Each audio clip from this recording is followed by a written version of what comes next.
이사야서 13장 6절에서 16절입니다. 제가 가지고 있는 성경은 구약 983페이지에 있습니다.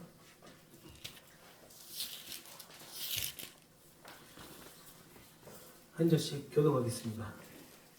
너희는 애고갈지어다 여호와의 날이 가까웠으니 전능자에게서 멸망이 임할 것이미로다.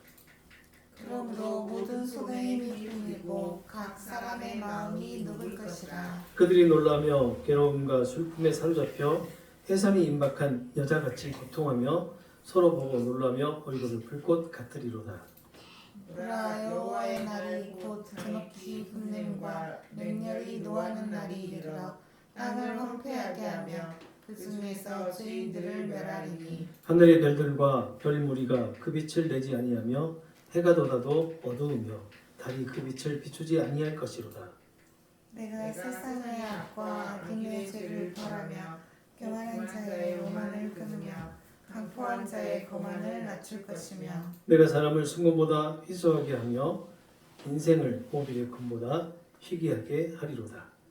그러므로 나 만군의 여호와가 분하여 맹렬히 노하는 날에 하늘을 진동시키며 땅을 흔들어 그 자리에서 떠나게 하리니. 그들이 쫓긴 노루나 모으는 자 없는 양같이 각기 자기 동족에게로 돌아가며 각기 분향으로 도망할 것이나 만나는 자마다 창에 찔리겠고 잡히는 자마다 칼에 엎드러지겠고. 함께 읽겠습니다. 그들의 어린 아이들은 그들의 목전에서 외침을 당하겠고 그들의 집은 노략을 당하겠고 그들의 아내는 욕을 당하리라. 아멘. 오늘 우리가 이사야서 강해가 지금 35번째입니다. 13장 우리가 지금 살펴보고 있는데 13장은 남유다를 중심으로 해서 둘러싸고 있는 그 열방의 강대국들에 대한 하나님의 심판, 그 심판을 예언하는 내용으로 되어 있죠. 열방 강대국들을 심판하시려는 이유가 있어요.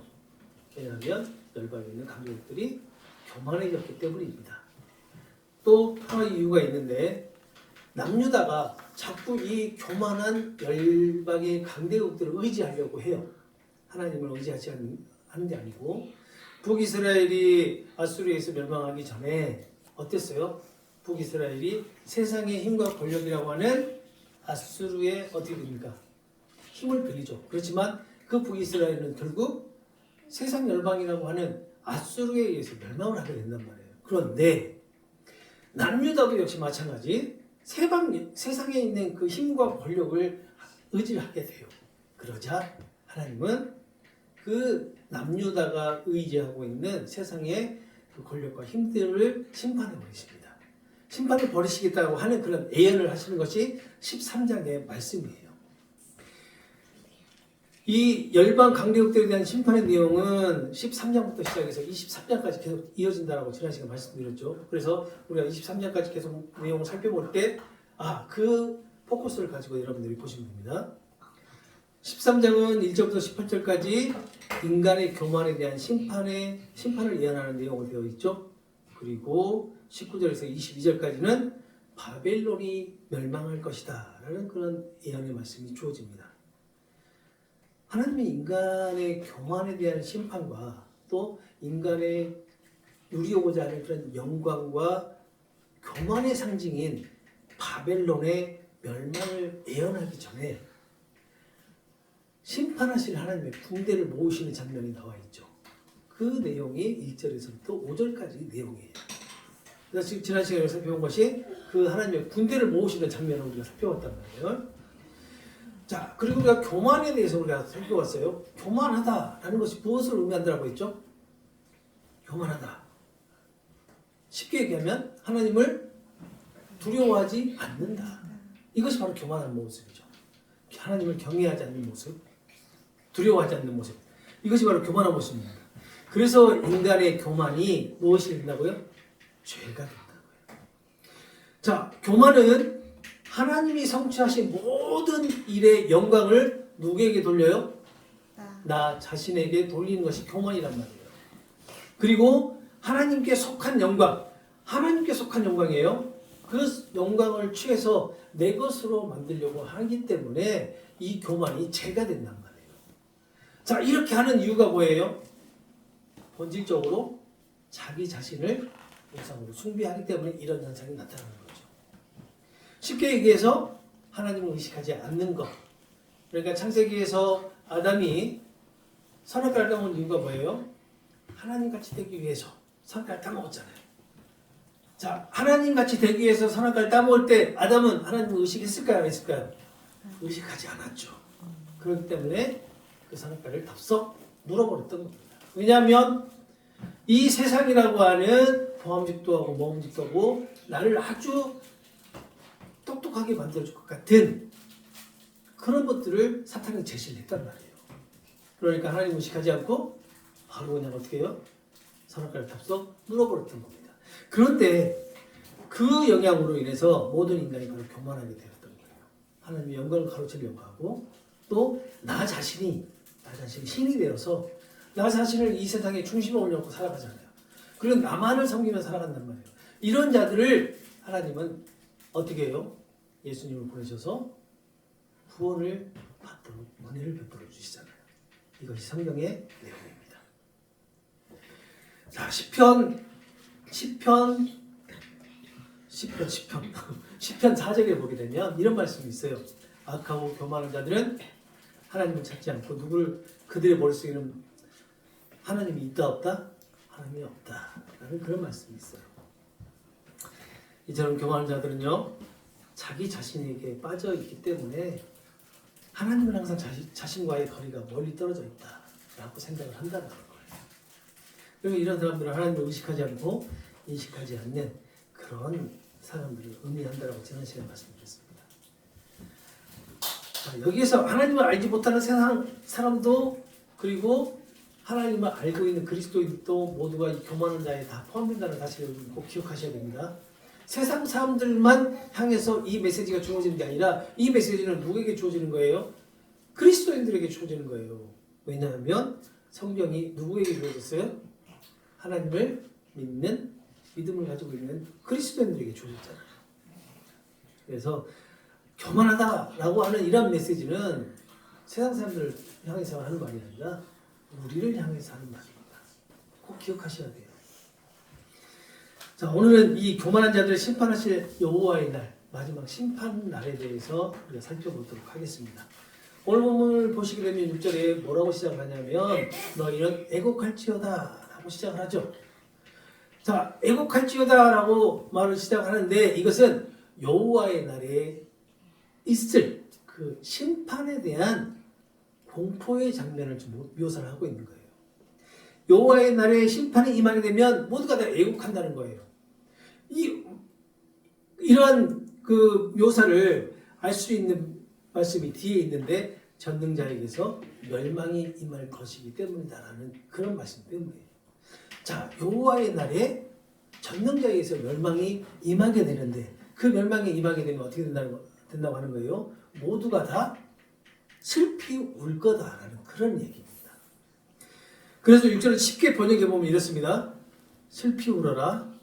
주님께서 오실 날이 가깝다. 전능하신 주님께서 오시는 날, 파멸의 날이 곧 이르게 될 것이다. 라고 해석이 가능한 거예요. 6절에서 말하는 멸망, 파멸 이렇게 나와 있는데 이 파멸에서 멸망에서 구원받을 수 있는 길이 무엇이 있을까요?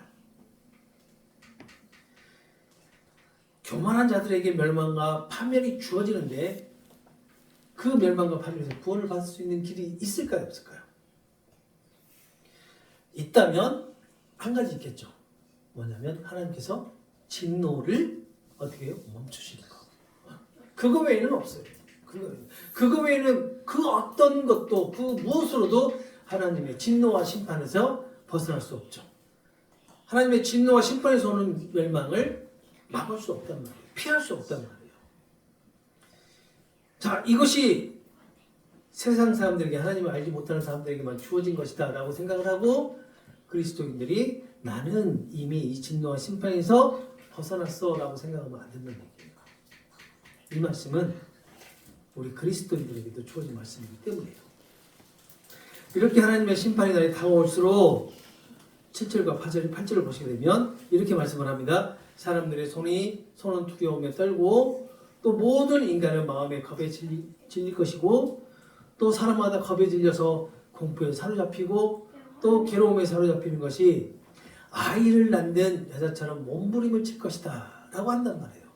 그리고 그들이 놀라서 서로 쳐다보며 공포에 질릴 것이다. 사람들이 손은 두려워서 떨고 손은 두려워서 떤다는 얘기 뭐냐면 이 하나님의 심판과 멸망이 다가오자 이 두려움 때문에 저항할 힘을 잃고 이 손에서 들고 있는 것이 다 힘이 빠져서 떨어진다는 그런 의미예요. 우리가 갑자기 놀란 그런 소식을 듣거나 그랬을 때 우리가 어떻게 하죠? 갑자기 힘이 빠지면서 주저앉게 되죠. 바로 그렇게 된다는 그런 의미입니다. 이 말이. 그리고 마음이 녹는다는 것은 싸울 용기를 잃고 두려움에 사로잡힌다라는 것인데 이사야 선지자는 이 마음이 녹는다라는 것을 이사야 선지자가 표현할 수 있는 최고의 고통, 그 최고의 고통이 뭐냐면 임산부가 해산하는 고통을 여기다 비유를 한단 말이에요. 자, 다들 아이를 낳으셔서 아시겠지만 해산의 고통이 얼마나 큰지 아시잖아요. 바로 그러한 고통으로 이렇게 두려움에 사로잡힐 것이다 라고 지금 말하고 있는 겁니다. 그리고 얼굴에 불꽃 같다는 것은 뭐냐면 얼굴에 피가 솟구침을 비유하는 건데 우리가 어떨 때 이렇게 피가 얼굴에 솟구치죠? 한마디로 얘기하면 화가 났을 때, 그죠? 화가 났을 때 얼굴에 이렇게, 그렇죠? 그리고 또 하나가 뭐냐면 겁에 질렸을 때 이런 현상이 나타나요.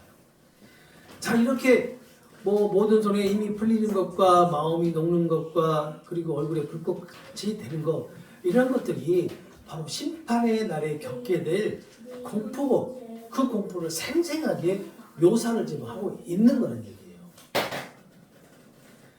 하나님의 날, 마지막 심판의 날에 교만한 자들이 바로 이렇게 하나님에게 심판을 받게 될 것이다 라는 것을 말하고 있고, 또 9절에서 13절을 보게 되면요, 이 하나님의 심판이 단순하게 교만한 인간들에게만 임하는 것이 아니라 우주적인 대재앙과 같은 사건으로 일어날 것이다 라는 것을 묘사를 합니다. 왜 우주적인 대재앙이 될까? 우리 생각 한번 해볼까요? 왜 마지막 심판의 날이 우주적인 대재앙일까? 우리가 요한계시록 보게 되면 요한계시록에서 주어지는 말씀 중에서 어떤 게 있죠? 새하늘과 새 땅이라는 게 있죠. 자, 새하늘과 새 땅이 요한계시록에 임할 것이다 라고 말씀하시는데, 새하늘과 새 땅이라고 하면 기존에 있었던 모든 피조세계가 어떻게 된다는 거예요? 새롭게 만들어진다는 얘기가 되겠죠. 그래서 우주적인 대재앙이 되는 거예요. 모든 지금 이 세계에 있는 모든 것들이 싹 없어지고 새롭게 만들어질 것이다. 새하늘과 새 땅이 주어질 것이다 라고 말씀하시잖아요. 그래서 이사야 선지자는 이 말씀이, 이 심판이 단순하게 교만한 우리 인간들에게만 주어지는 것이 아니라 우주 대재앙적인 그러한 사건이 될 것이다 라고 이렇게 예언을 하고 있는 겁니다. 자, 9절로 한번 봐보세요. 어떻게 표현을 하고 있는가? 자, 보아라, 하나님의 심판의 날은 다가오는데 그날은 무시무시한 날이고 하나님께서 진노하시는 날이며 또 하나님께서 땅을 황무지로 만드시고 땅 위에 있는 죄인들을 멸망시키는 날이다 라고 말씀하시잖아요. 여기서 말하는 땅이 무엇을 의미하냐면 온 세상, 전 세계를 의미한단 말이에요. 그러니까 단순하게 남유다에게만 해당이 되고 그 남유다 그 주변 나라들만 해당이 되는 게 아니라 온 지구 전체를 다 멸하신다는 그런 의미가 된단 말이에요. 그래서 이사야 선지자는 이러한 재앙이, 이러한 심판이 단순히 인간에게만 주어지는 것이 아니라 온 세계적으로 우주적으로 대재앙이 될 것이다 라는 그런 큰 심판이 일어날 것이다 라는 그것을 예언을 하고 있는 거예요. 여기서 뒷부분을 보게 되면 죄인들이 나오는데 죄인들은 누구를 의미하는 것일까요? 바로 그렇죠. 오늘 제목이죠. 교만한 자들 의미하는 거겠죠.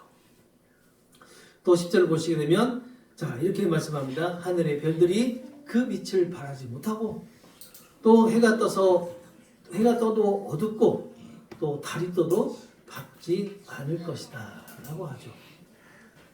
10절을 통해서 여호와의 날에 임하게 되면 이루어지게 될 특징 중에 한 가지를 알 수가 있는데 그것이 뭐냐면 어둠이라는 겁니다. 어둠. 자, 그날에는요 하늘의 별도 해도 달도 그 이상 더 이상 빛을 비추지 않을 것이다 라고 말을 한단 말이에요. 해와 달과 빛은 무엇을 의미하는 것일까? 바로 이 세상에 대한 하나님의 은혜와 자비를 상징한단 말이에요. 그렇다면 어둠은 무엇을 의미하는 것일까? 하나님의 분노와 심판을 상징해요. 자, 하나님의 분노와 심판을 상징하는 10절의 말씀을 다시 한번 보면 어떻게 해요? 별들도 해도 달도 빛을 발하지 못하게 될 것이다. 그러나 이 해와 달과 별이 빛을 발하고 있을 때는 어떨 때였어요? 우리가 하나님의 은혜 안에 있을 때였단 말이에요. 그 은혜가 모두 어떻게 된다? 없어지게 될 것이다. 마지막에는 누구에게? 심판받는 자들에게. 지금 이렇게 예언을 하고 있는 거예요. 이 예언은요, 예수님께서 십자가에 못 박히시던 그 갈보리 언덕에서 한 번 있었고요. 그리고 최후 심판 때 다시 있을 것이다 라고 말하는데 그 내용이 어디 있냐면 마태복음 27장 45절과 마태복음 24장 29절에 있어요. 마태복음 27장 45절에는 이렇게 말씀합니다. 제6시로부터 온 땅이 어둠이 임하여 제9시까지 계속되더니, 그리고 46절 보게 되면 예수님께서 죽으시는 장면까지 나오죠. 자, 여기서 마태복음에 나와 있는 온 땅, 이 온 땅을 학자들은 이렇게 해석을 해요. 모든 세상으로 해석하는 분들이 있고 또 그냥 유대 지경을 해석하는 분들도 있습니다. 그러니까 예수님께서 십자가 달리시고 죽으실 때 죽기 전에 60시부터 9시까지 어둠이 임했단 말이에요. 그 어둠이 임한 곳이 그냥 유대 지경일 것이다 라고 해석하는 분들이 있고, 그리고 모든 세상에 어둠이 내렸을 것이다 라고 해석하는 분들도 있어요. 그런데 저도 이것을 분석을 하고 이것을 연구를 해본 결과 저는 온 세상을 의미한다라고 하는 것에 저는 동의를 합니다. 왜냐하면 그때 예수님께서 십자가에 달리시고 죽으실 때 유대 지역만, 조그마한 유대 지역만, 갈보리 언덕에 있는 그 지역만 이렇게 어둠이 임한 것이 아니라 아예 해가 가려졌기 때문에 전 세계가 전부 다 온 지구가 어둠이 임했어요. 자, 그 이유가 있습니다. 오늘 우리가 본문에서도 계속 살펴봤는데 왜 예수님이 죽으셨는지를 다시 한번 생각해 보시기 바랍니다. 예수님이 십자가에 달리신 이유가 뭐예요? 우리를 위해서 하나님의, 그렇죠, 대속제물이 되셔서 하나님의 진노와 심판을 어떻게 해요? 대신 받으신 거잖아요. 자, 여호와의 날에 하나님의 진노와 심판이 임하게 되면 뭐가 온다고요? 어둠이 온다고 했잖아요. 바로 그 심판이 누구에게 임했어요? 예수님에게 임했어요. 이미 예수님이 우리를 대신해서 그 진노와 심판을 받으셨지만 그날은 어떤 날이에요? 여호와의 날이란 말이에요. 우리가 받아야 될 심판을 예수님께서 대신 받으신 거란 말이에요. 그래서 온 세상에 어둠이 임한 거예요. 대속제물이 되심으로 어떻게 했어요? 온 천하에 있는 죄를 덮어버리셨단 말이에요. 예수님께서. 그리고 마태복음 24장 29절에는 이렇게 말씀해요. 그날 환난 후에 즉시 해가 어두워지며 달이 빛을 내지 아니하며 별들이 하늘에서 떨어지며 하늘의 권능들이 흔들릴 것이다.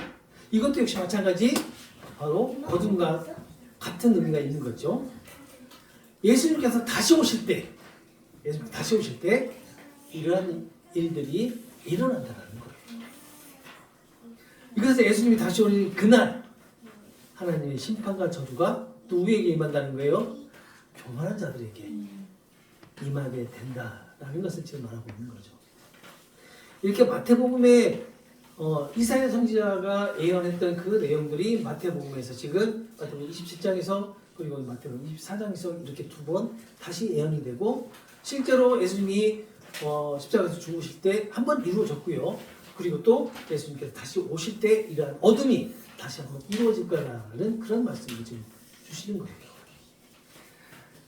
자, 계속해서 11절과 13절을 보시게 되면 이런 말씀이 있죠. 내가 세상의 악을 심판하고 악한 사람의 죄를 심판하겠다 합니다. 그리고 거만한 사람의 교만을 꺾고 또 폭력을 일수하는 사람의 거만을 낮추겠다라고 말씀하세요. 그때에 사람을 찾기가 순금을 찾기보다 어려울 것이고 오빌의 좋은 금보다 사람의 수가 더 적을 것이다 라고 말하죠. 그리고 하늘의 진동이 진동하고 땅이 흔들리게 하겠다라고 말씀하시면서 이러한 일들은 만군의 여호와께서 크게 노하시고 그 진노가 불타는 날에 이 일이 이루어질 것이다 라고 13절에 얘기를 한단 말이에요.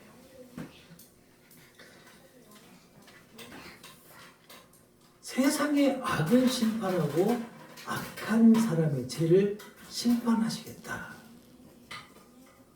여기서 세상의 악과 악한 사람은 누구를 의미할까? 또 다시 한번 생각해 봐야겠죠? 악한 사람. 저주죠. 세상의 악, 죄악들 이것들을 심판하시겠다는 겁니다. 거만한 사람의 교만을 꺾겠다. 그리고 폭력을 일수하는 사람들의 거만을 낮추겠다.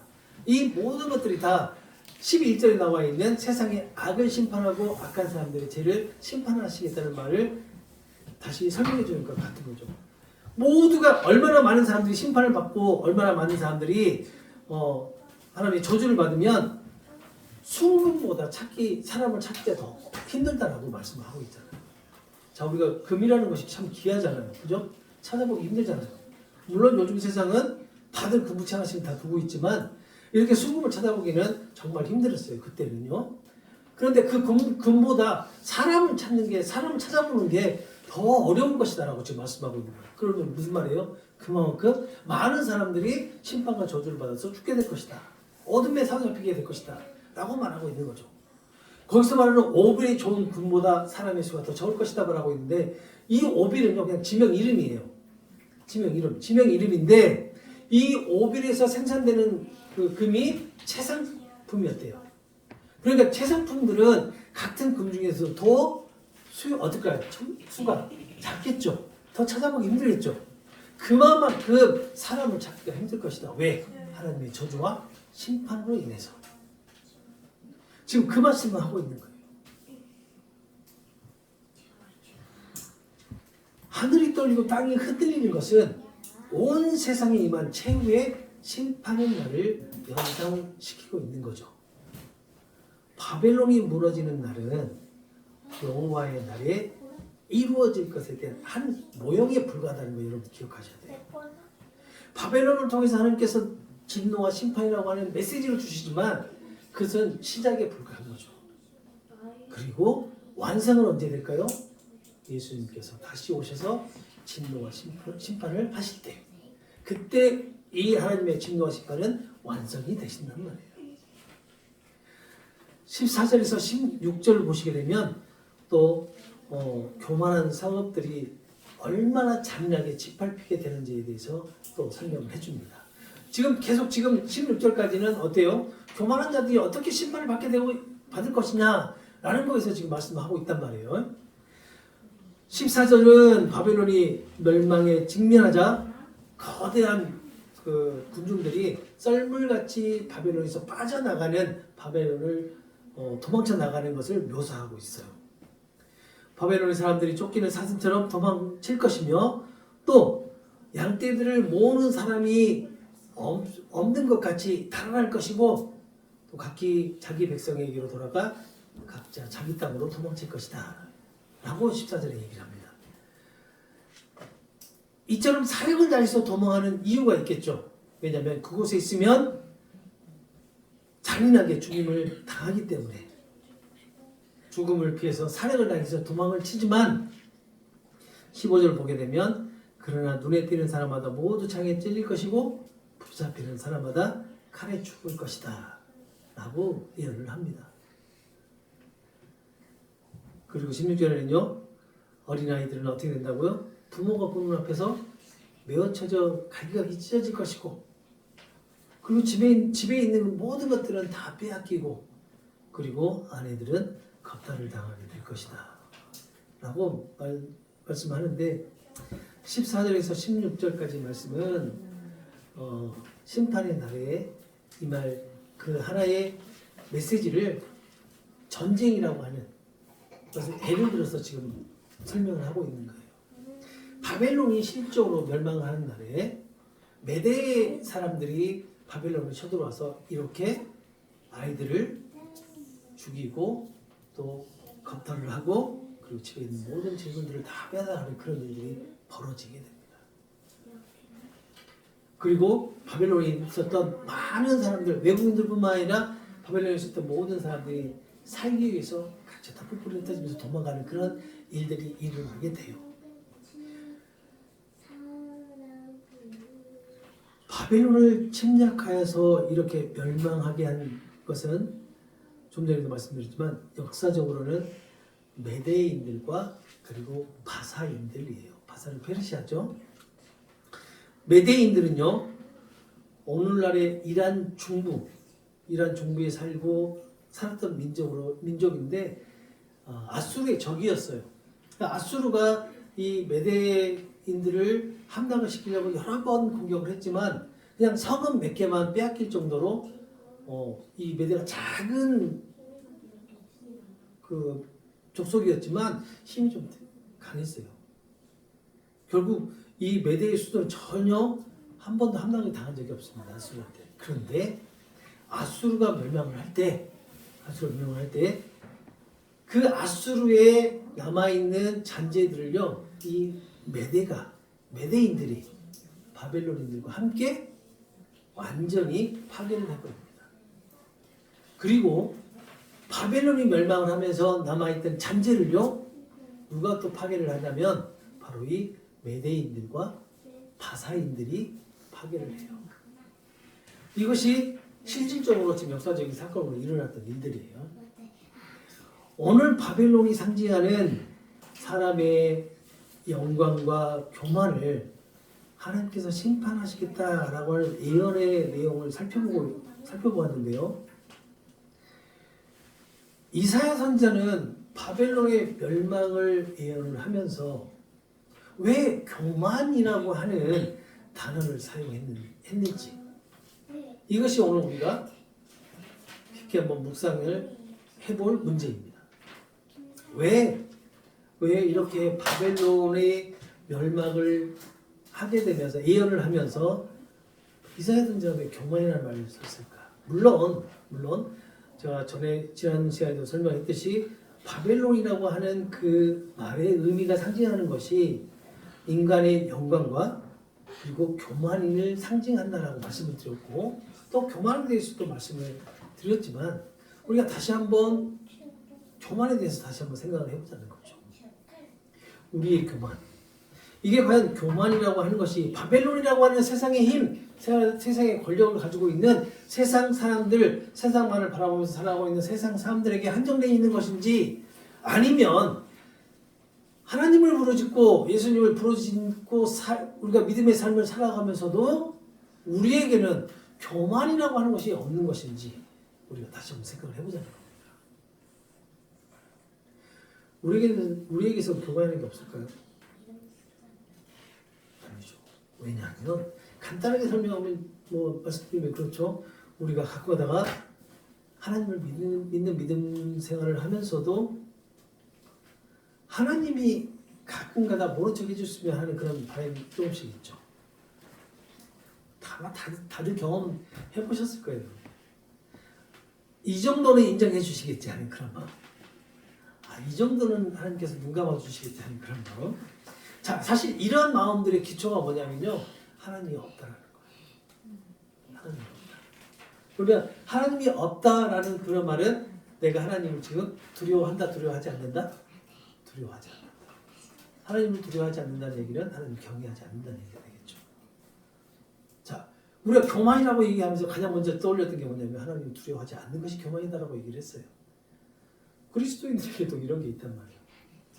이 정도는 어느 정도 이 정도까지는 인정을 해주시겠지, 봐주시겠지. 이게 바로 두려움이 없는 거예요. 만약에 하나님이 두렵다면 이것까지도 하나님께서 나를 라고 생각을 하겠죠. 그런데 그런 생각을 못 한단 말이에요. 그리스도인들.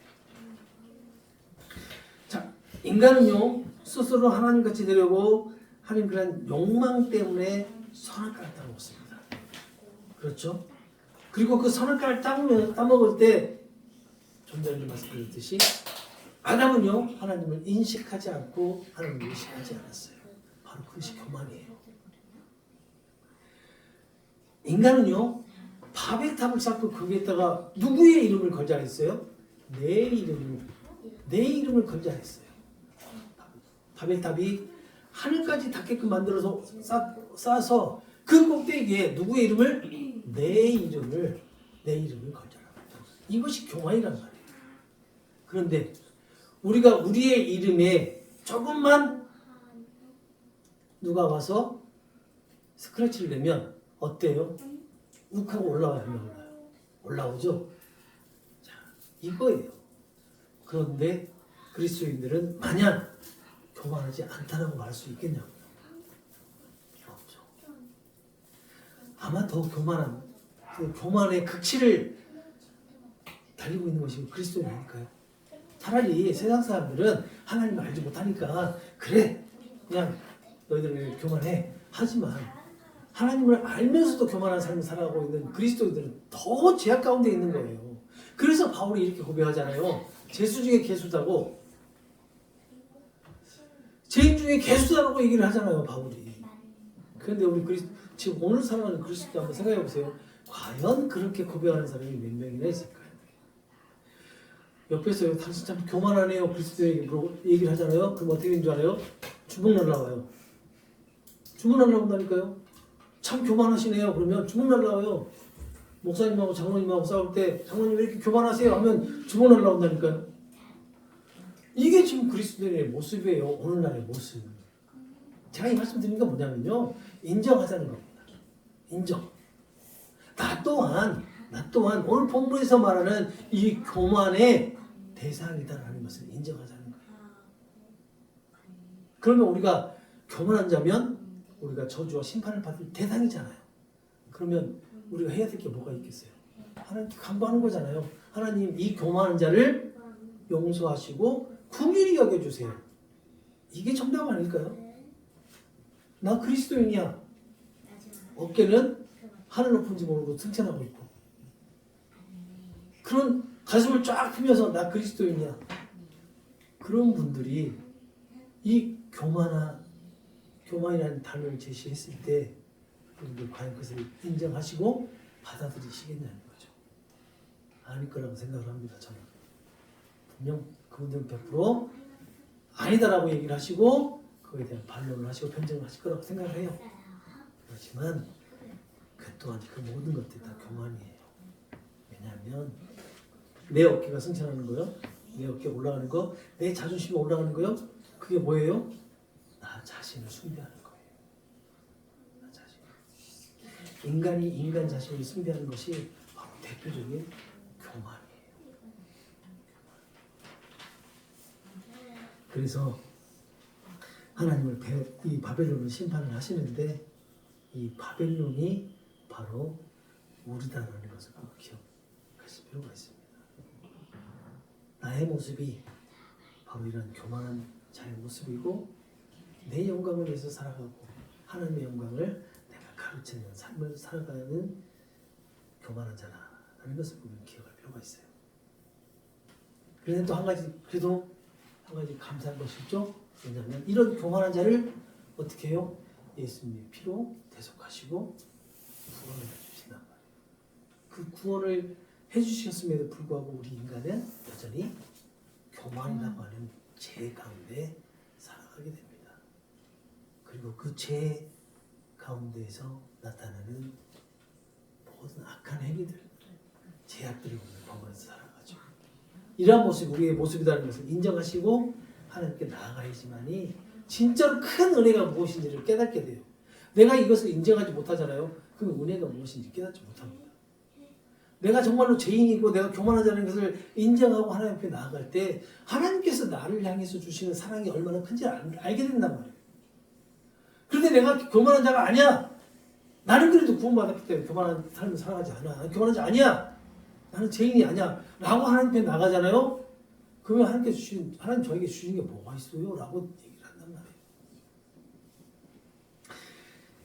오늘 우리가 본문 살펴본 것도 역시 마찬가지 우리에게 이렇게 교만한 삶에서 벗어나도록 경종을 울리는 말씀이라고 할 수가 있겠습니다. 남은 한 주간의 삶도 우리는 교만한 삶을 살아갈 수밖에 없을 거예요. 그렇지만 그때마다 우리 깨닫자는 겁니다. 인정하자는 겁니다. 아, 제가 순간 또 교만해졌네요. 하나님 용서해 주세요. 이런 저를 긍휼히 여겨주세요. 이것이 바로 정말로 진실된 믿음으로 하나님 앞에 나아가는 길입니다. 그러한 고백으로 남은 한 주간 살아가시기를 소망합니다. 기도하겠습니다.